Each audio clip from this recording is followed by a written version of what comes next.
Nah, terus kemudian yang terakhir soal judol, Pak. Soal judol masih terkait dengan tadi pinjol, Pak, yang saya sampaikan bahwa pinjol ini lingkaran setan dengan judol, Pak.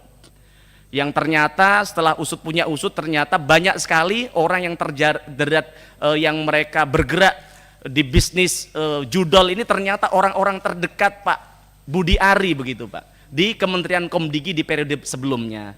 Nah, maka ini mohon diklarifikasi di tempat ini, Pak, karena sampean tahu bahwa judol ini dampaknya luar biasa, Pak. Bukan hanya merusak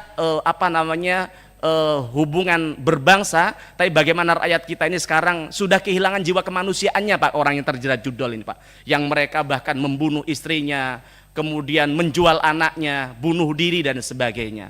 Nah, maka harapan kami hal ini bisa diselesaikan untuk bagaimana mengklarifikasi itu, yang kemudian kita bisa fokus untuk bagaimana Kementerian Koperasi ke depan bisa lebih baik. Kemudian Pak Budi Ari, Bapak adalah salah satu menteri di periode kemarin yang mendampingin Apple untuk bertemu Presiden Prabowo, betul nggak, Pak?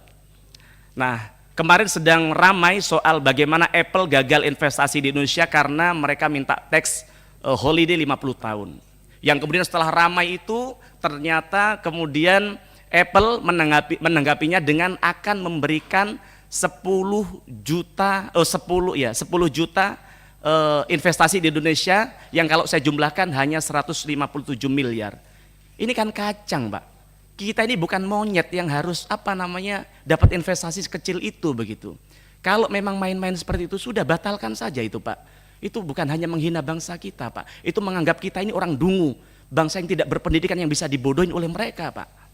Nah, maka harapan kami, Pak Menteri Koperasi di sini, kita minta bukan hanya bergerak di sektor pertanian, peternakan, dan simpan meminjam, tapi bagaimana kita bisa berdikari di soal teknologi, Pak.